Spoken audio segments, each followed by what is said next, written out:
شعیب صاحب جو آڈیوز آ رہی ہیں قابل مذمت ہیں اور افسوسناک ہے.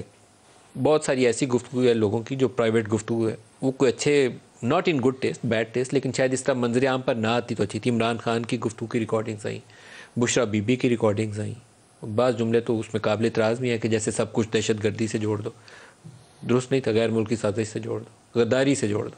وہ ایسے جملے نہ کہتی تو اچھا لگتا تھا. لیکن اب جج صاحب کی بھی آ گئی اور وہ بھی سپریم کورٹ کے جج کی, ڈوگر صاحب کی پولیس والے کی آ گئی, بے شمار آ رہی ہیں. ویسے ایسے ہے کہ جیسے ہی ضرورت پڑتی ہے کسی چیز کی مسالہ ریڈی ہوتا ہے ٹھک کر کے آ جاتی ہے, اور لارجلی وہ کٹ پیسٹ ہو سکتا ہے لیکن وہ مینوفیکچرڈ نہیں ہے, تیار نہیں کی گئی, آوازیں وہی ہیں, صرف یہ ہو سکتا ہے کہ ایڈٹ کر کے نکالی گئی ہوں. یہ کیا طریقہ کار ہے؟ دیکھیں, پہلی بات تو یہ ہے کہ ہماری بدقسمتی ہے کہ ہماری اسٹیٹ ایجنسیز یا ہمارے وہ لوگ جن کی یہ ذمہ داری ہے کہ یہ ہمارے جیب سے پیسے کاٹ کے یہ ہم ان لوگوں کو پیسے کھلاتے ہیں, دیتے ہیں.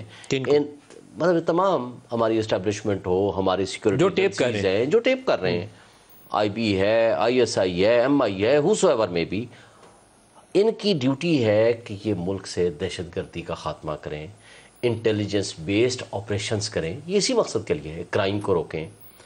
اب ایک پرائم منسٹر سٹنگ ہو یا ایکس ہو یا چیف منسٹر ہو یا کوئی جج ہو, ان کی آپ سیکیورڈ لائن کو صرف اس مقصد کے لیے آپ استعمال کریں تاکہ ان کو کلکنا بلیک میل کر سکیں. That is unfortunate.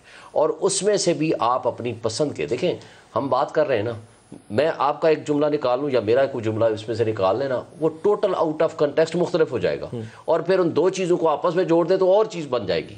اور اس کے لیے ارشد ملک والے کیس میں سپریم کورٹ نے کوئی پتہ نہیں 18 یا پتہ نہیں 22 قسم کی کنڈیشنز دی ہیں کہ اگر اس طرح کی کوئی آڈیو یا ویڈیو کو استعمال کرنا ہو تو اس کے لیے اس کی ایویڈنشی ویلیو کیا ہوگی. ویسے وہ جو ججمنٹ ہے مجھے اس پہ اختلاف ہے, کیونکہ ارشد ملک والا جب کیس سامنے آیا تھا تو جس طریقے سے وہ نواز شریف کی کنوکشن والا کیس تھا اس کو دوبارہ دیکھا جانا چاہیے تھا, کیونکہ میرے خیال میں ارشد ملک کو بلیک میل کر کے فیصلہ لیا گیا تھا. میں اس پہ شک کی بنیاد پہ نہیں کہہ رہا, میں یہ کہتا ہوں کچھ ایسے شواہد پہ جو لوگ تحقیقات کر رہے تھے ان سے گفتگو کے بعد یہ آپ کو بات بتا, اس کیس کو ڈمپ کرنا غلط تھا, اس کو دیکھا جانا چاہیے. ندیم صاحب, بات یہ ہے کہ ہم اس وقت تو سپریم کورٹ کی ججمنٹ میں پرنسپلز کی بات کر رہے ہیں, اس کیس کے کنٹیکسٹ میں نہیں بات کر رہے. پرنسپل جو طے کیا ہم پرنسپلز کی بات کریں, اس پرنسپلز کی روشنی میں تو سب سے پہلے تو یہ پوچھا جائے گا کہ یہ بنائی کس نے ہے. جب تک وہ بنانے والا سامنے نہیں آئے گا تو اس کی کوئی ایویڈنشی ویلیو کوئی نہیں ہے, اور کون اس بات کو کلیم کرے گا. پہلے تو سپریم کورٹ, عمران نے تو اس پہ سپریم کورٹ کو خط بھی لکھا نا, سپریم کورٹ کو اسے ٹیک اپ نہیں کرنا چاہیے؟ کرنا چاہیے. پہلی بات تو یہ ہے کہ سب سے پہلے پوچھنا چاہیے کہ جج صاحب سپریم کورٹ کے اندر بیٹھے ہوئے جج صاحب فائز عیسیٰ نے اس کی 2019 میں شکایت کی تھی نا کہ میری گفتگو ریکارڈ ہو رہی ہے private.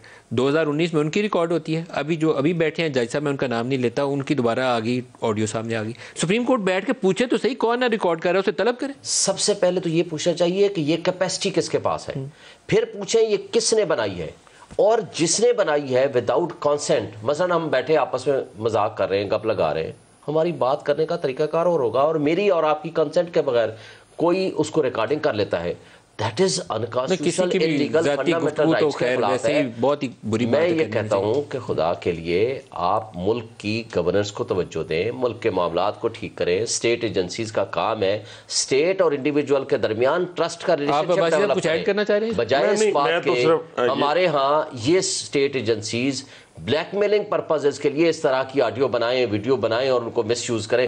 That is very wrong.